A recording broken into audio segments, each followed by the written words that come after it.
Pankaj sir classes में आप सभी का एक बार फिर से स्वागत है। आप लोगों का तैयारी अच्छा चल रहा होगा, ये मुझे विश्वास है। आप जरूर पूरा वीडियो को देखते होंगे। हम लोग अंकित प्रश्न पढ़ रहे हैं जो प्रायः विद्यार्थियों को भारी लगता है और इनसे लोग भागते हैं।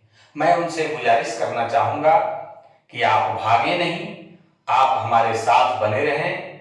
मैं वादा करता हूं कि आपको भागना नहीं पड़ेगा, आप निश्चित रूप से बनाएंगे और ज्यादा बनाएंगे, ये मेरा विश्वास है।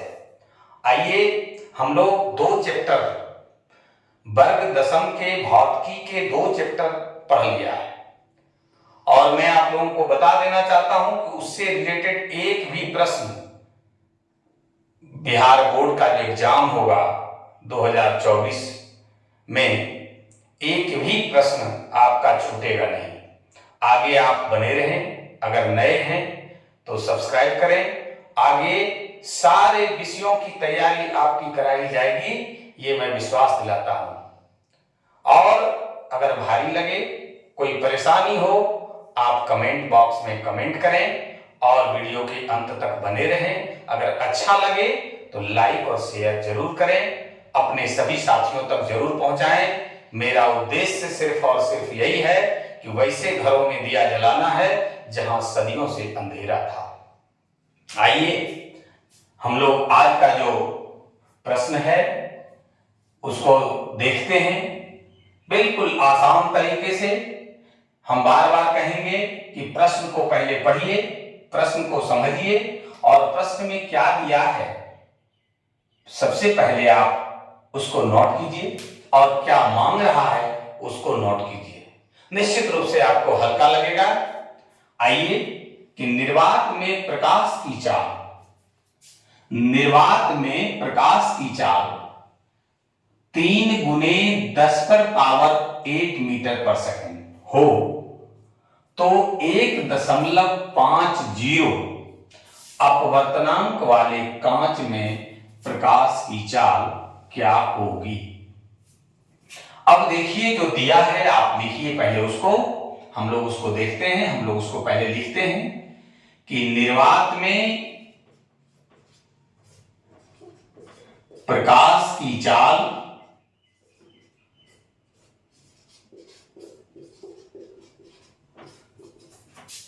3.00 ×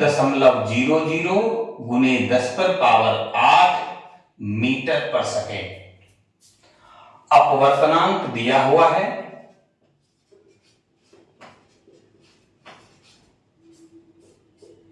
1.5, क्योंकि अपवर्तनांक का कोई मात्रक नहीं होता है, ध्यान में रखेंगे।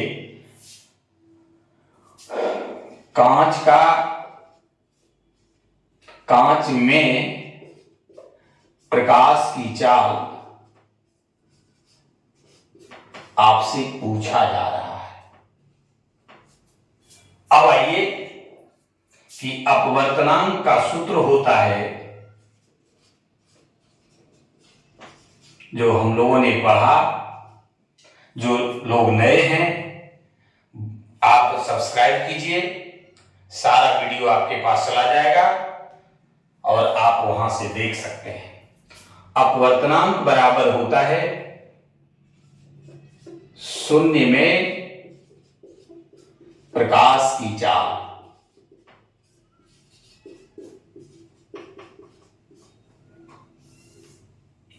और बटे उस माध्यम में प्रकाश की चाल। यहां माध्यम की बात हो रही है कांच, तो कांच में प्रकाश की चाल। अब आइए अपवर्तनांक दिया है 1.5, 0 में प्रकाश की चाल दिया हुआ है 3.00 × 10⁸ मीटर पर सेकेंड और नीचे है कांच में प्रकाश की चाल। ध्यान दीजिएगा। अब हम लोग क्रॉस मल्टीप्लिकेशन कर रहे हैं। कांच में प्रकाश की चाल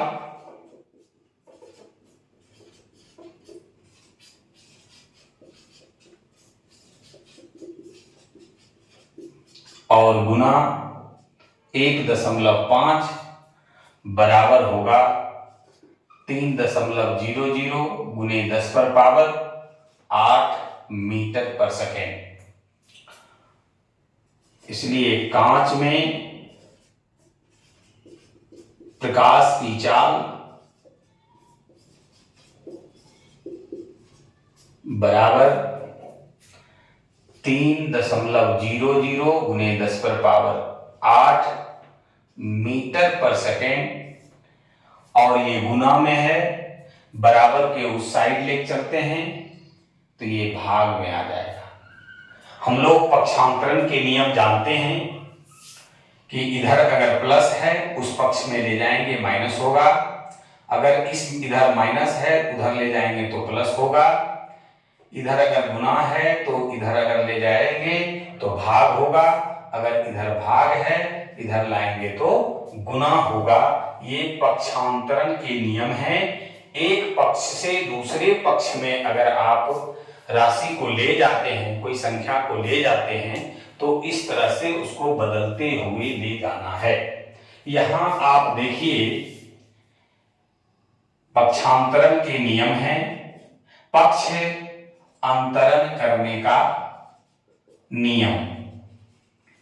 हर चीज को बारीकी से समझिए, जब समझेंगे तो आपको भारी नहीं लगेगा, अगर आप नहीं समझेंगे तो निश्चित रूप से आपको भारी लगेगा। लेकिन मैं आपसे वादा किया हूं आपको भारी नहीं लगने देंगे, इसलिए कि अगर आपको भारी लग गया तो मेरा पढ़ाना और बताना बेकार है। आइए अब यहां पर 1.5 है, यहां 3 पॉइंट के बाद 0 है, उसका कोई मतलब नहीं है। ये 2 बार में आपका कट जाएगा। 2 गुने 10⁻8 मीटर पर सेकेंड, यही आपका आंसर हुआ। कांच में प्रकाश की चाल, कांच में प्रकाश की चाल आपका 2 गुने 10⁻8 मीटर पर सेकेंड हो गया। अब हम लोग आज का अगला प्रश्न देखेंगे। मैं आप सब लोग को याद दिला देना चाहता हूं कि ये आंकिक प्रश्न का दूसरा क्लास है। पहला वीडियो देखने के लिए डिस्क्रिप्शन में लिंक शेयर किया गया है, आप वहां से देख सकते हैं। आइए प्रश्न देखते हैं कि हवा में जाती हुई प्रकाश की एक किरण किसी पारदर्शी पदार्थ पर आपतित होती है।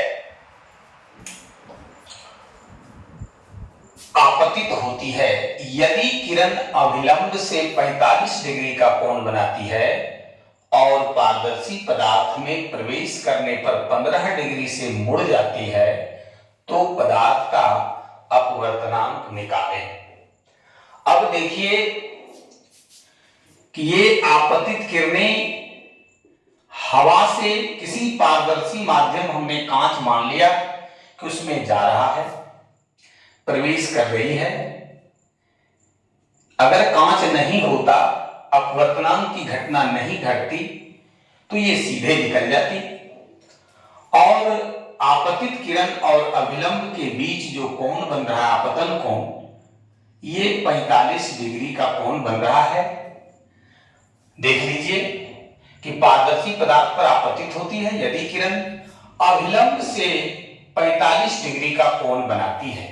ये आपतित किरण है, 45 डिग्री का कोण अभिलंब के साथ बना रही है। तो अब है, यहां तक तो लिख दिया, आप लिखिए आपतन कोण I बराबर 45 डिग्री।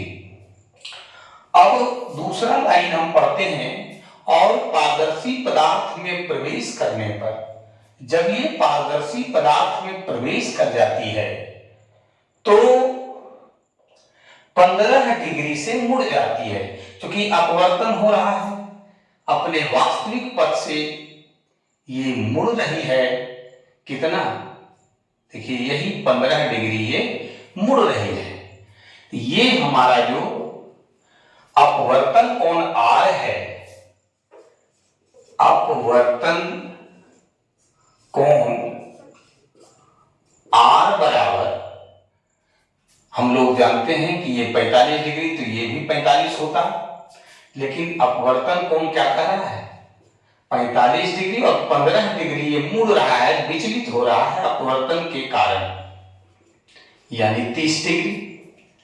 अब हम लोग अपवर्तन के दूसरा गति नियम या स्नेल के नियम से, स्नेल के नियम से, जिसमें है कि साइन आई बटे साइन आर बराबर एक नियतांक होता है। इस तरह से पढ़े हैं, ये हम अपवर्तनांक बराबर लिखेंगे, साइन आई है साइन 45 डिग्री, साइन आर है साइन 30 डिग्री। हम लोग जानते हैं, त्रिकोणमिति में पढ़े हैं कि साइन 45 का मान 1/√2 होता है और साइन 30 का मान 1/2 होता है। अब एक चीज हम लोग जानते हैं, नहीं जानते हैं, जान लीजिए, A/B/C/D अगर है तो इसको हम लोग A/B गुने D/C करते हैं। इसी पर आधारित अभी हम हल कर रहे हैं।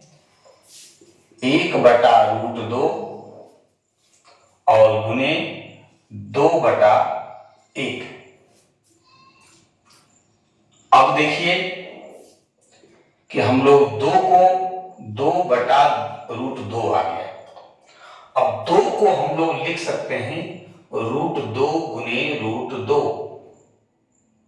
क्योंकि √4 होगा और 4 का वर्गमूल 2 होता है, इसलिए 2 को हम लोग √2 गुने √2 लिखेंगे।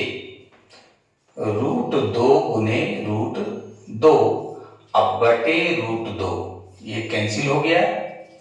√2 बराबर √2 का मान होता है 1.414 होता है। 2 अंक तक भी आप आंसर कर सकते हैं, 1.414 भी लिख सकते हैं। यही आपका अपवर्तनांक ज्ञात हुआ।